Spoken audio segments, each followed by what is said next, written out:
Привет! В марте день становится длиннее ночи и переводит часы. Ну, по крайней мере, в Канаде все еще переводят. Со всеобщим пробуждением и новостей становится больше. В этом выпуске у нас главная тема марта многих семей Канады – школьные каникулы. Из фестивалей и парадов мы выделили День Святого Патрика. Новости от правительства Канады. Детские соки и взрослые напитки. Обеды с национальным колоритом для лидеров стран. Международный женский день 8 марта. И, конечно же, о спорте, снегоуборочных машинах с именами и о золотых рыбках в озере Онтарио. Итак, школьные каникулы. На это время как раз приходится традиционный фестиваль кленового сиропа, куда выезжают, естественно, всей семьей с детьми. Здесь существуют целые фермы кленов, и многие из ферм, а также парки и заповедники организуют развлечения для посетителей в это время. Мы тоже осуществили семейный выезд. Правда, как всегда, в это время было довольно холодно, но зато солнечно и безветренно. Снега оказалось неожиданно по колено, и это в 40 километрах от нас, где его не было совсем. Чем же можно заняться в весеннем канадском лесу, кроме как померзнуть? Сотрудники рассказывают и показывают, как традиционно собирался и изготовлялся кленовый сироп. Первоначально дело было вполне семейное.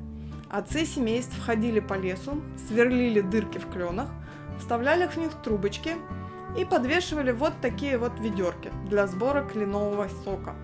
Практически аналог российского березового сока. Помните такой? Незабываемые 3-литровые банки с ними с советского детства. К слову о детях. Детям полагалось носиться по лесу и собирать накапавший в ведерке кленовый сок. Именно для выполнения этой важной части работы у канадских детей появились весенние каникулы. Принесенный из леса сок упаривался мамами и бабушками. Упаривать нужно было довольно долго и довольно сильно, в 40 раз. Осуществлялось это в 3 приема, в 3 котла. В самый большой котел сливался свежий сок. Затем, заметно уваренный, он переезжал в средний и, наконец, в самый маленький котелок. На последнем этапе самое главное было, чтобы сироп не пригорел. Золотистый, медовый или коричневый цвет сиропа обуславливается не карамелизацией сахара в его составе, а временем сборки сока. От него же зависит и насыщенность аромата. Чем раньше был собран сок, тем более тонкий аромат и светлый цвет сиропа получается. К концу же сбора сироп уже выходит с насыщенным ароматом и темным цветом. Ясное дело, что при пробуждении деревьев в начале движения сока концентрация сухих веществ в нем гораздо ниже, чем под конец сезона сбора, когда дерево уже окончательно проснулось. Вот содержание этих сухих веществ и обуславливает насыщенность аромата и цвет сиропа. С развитием техники сборка и обработка сока вышли на промышленный уровень. Деревья соединяются трубками в сеть, из которой сок стекает в большие емкости, а упариватели уже промышленных масштабов. Про это тоже рассказывают и показывают. Однако самое большое удовольствие для детей – это таффи – леденец из мягкой кленовой карамели, который изготавливают прямо при тебе, выливая уваренный сироп на лед. Зрелище завораживающее, дети в восторге.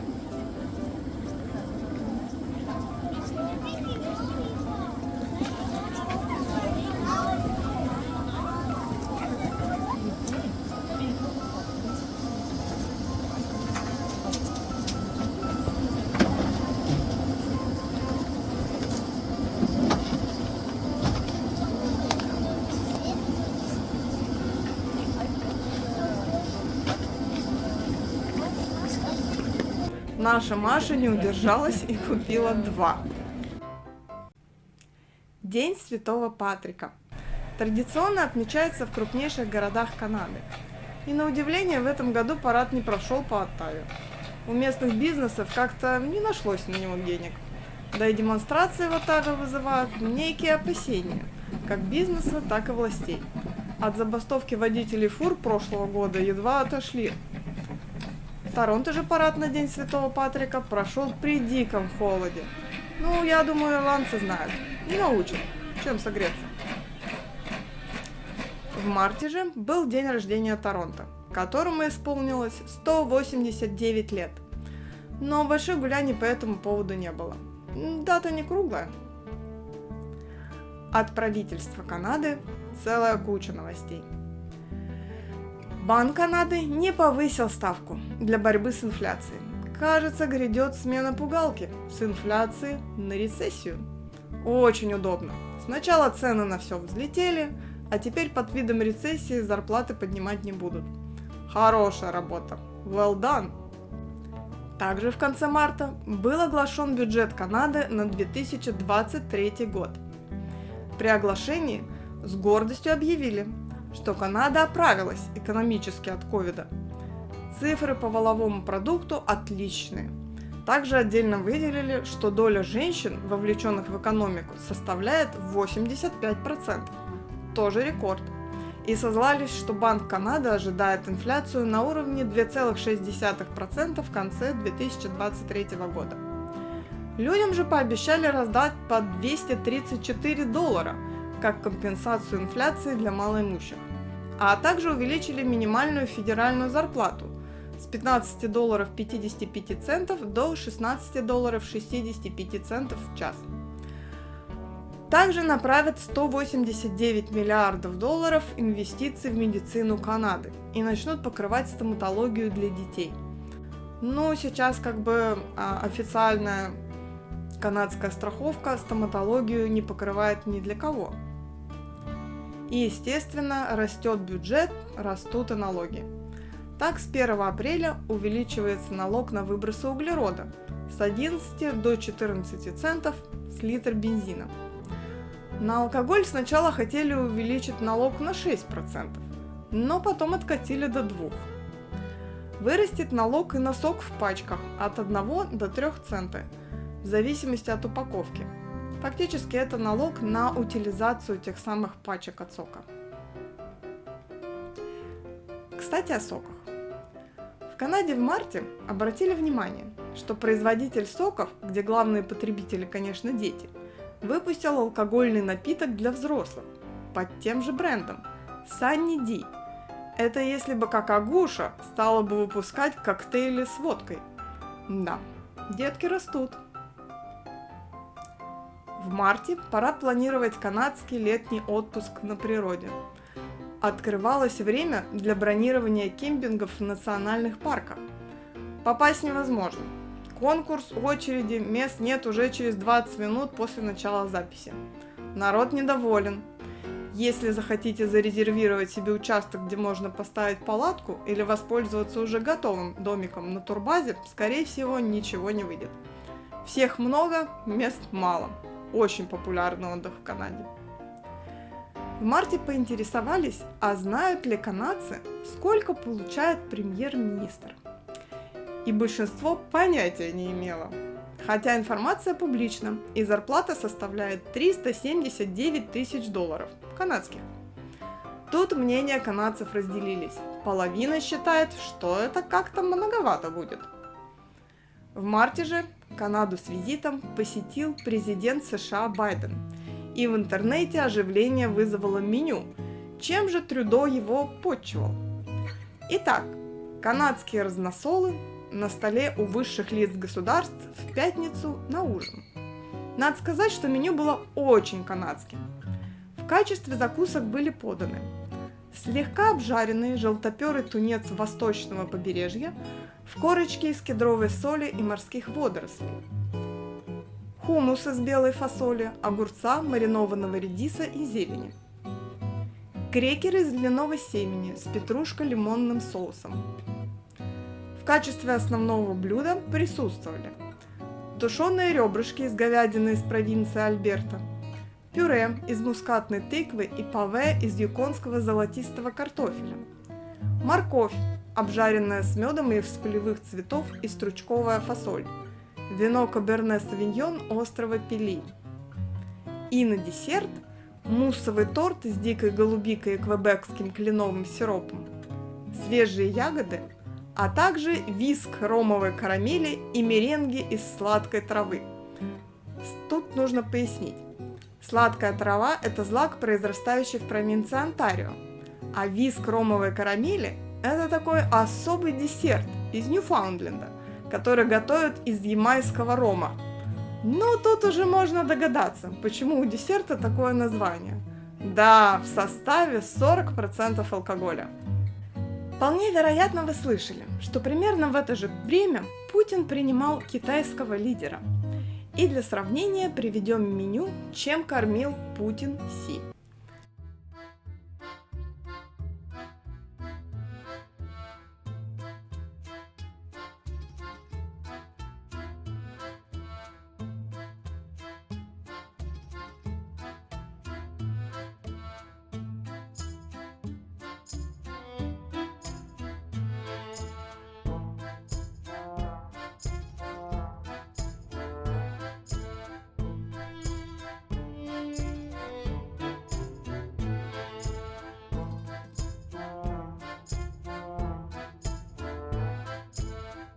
Мне кажется, все сообразно доходам. Вот, правда, вино Джастин мог бы предложить и получше. Видимо, припомнил солнечные очки, которые ему подарил Байден. Хотя такие же до этого Байден дарил и Путину. Да, Байден дарил Путину и Трюдо одинаковые солнечные очки. Про мужские обеды и презенты поговорили, переходим к женской повестке. 8 марта не является выходным днем в Канаде, но объявлен как Международный женский день, в который уместно праздновать признание прав женщин – социальных, экономических, культурных и политических. На законодательном уровне равные права были закреплены в 1982 году. Ну, не так уж давно, прямо скажем, всего 40 с небольшим лет назад. Но дадим же слово канадскому премьер-министру. В этот Международный женский день я призываю всех канадцев усилить голос женщин и девочек, отметить их огромный вклад во все аспекты жизни канадского общества и выступить за более равноправный и справедливый мир. В Канаде, как и во многих других западных странах, более уместно выйти на протест на 8 марта, чем строгать салатики и носиться с открытками-букетами. Сначала мы хотели рассказать о самых разных достижениях женщин в установлении равноправия, как, например, женщины-пивовары, которые представили новые сорта пива, упомянуть состав Кабинета министров в Канаде, где женщины занимают половину постов, или рассказать о спортивных достижениях, когда в традиционных соревнованиях лучшей становится женщина, выйдя на старт вместе с мужчинами. Это о гонках на собачьих упряжках. Но обилие примеров и фактов может отвлечь от главного посыла. В Конституции все права закреплены, но на практике все не так однозначно. Рассмотрим всего две истории. Разница в средних зарплатах. За последние 50 лет есть определенный прогресс, но разрыв все еще велик – 11%.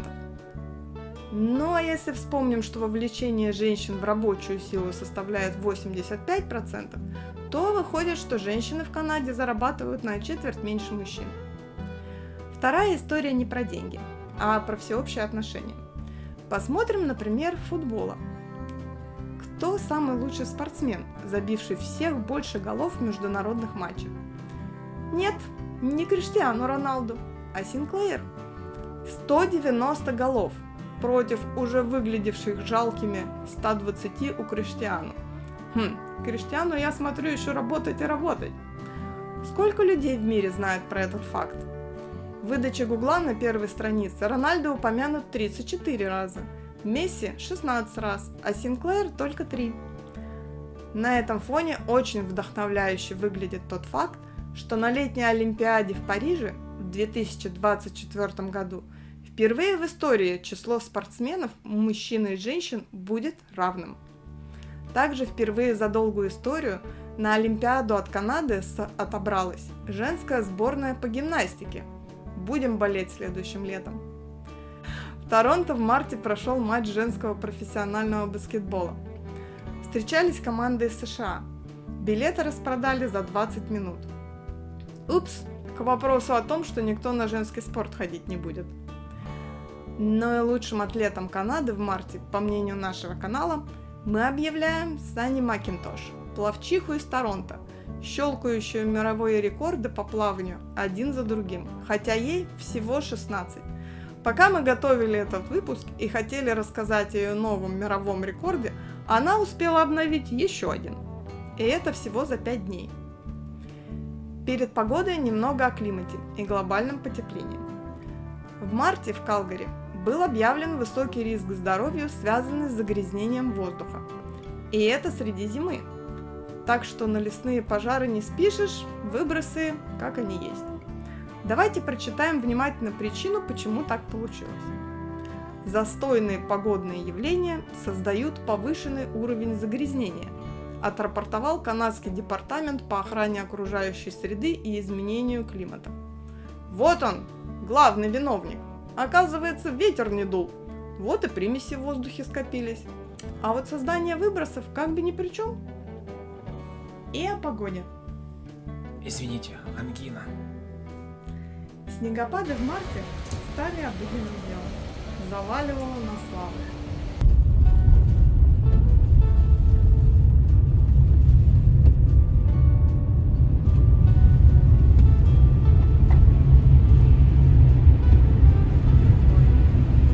В Гамильтоне провели конкурс на лучшее имя для снегоуборочной техники. Димина любимая Ctrl-Alt-Delete. А то, если использовать название как есть, то иногда такая фигня выходит. Самым экстремальным событием марта стала солнечная буря. Она была настолько мощная, что северное сияние наблюдалось даже на самом юге Канады. Фотографии великолепны. Надеюсь, немного аппаратуры пострадала. Электроника может быть чувствительна к бурям.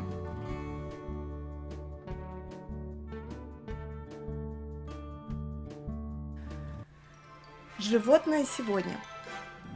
Золотая рыбка в водах Великого озера.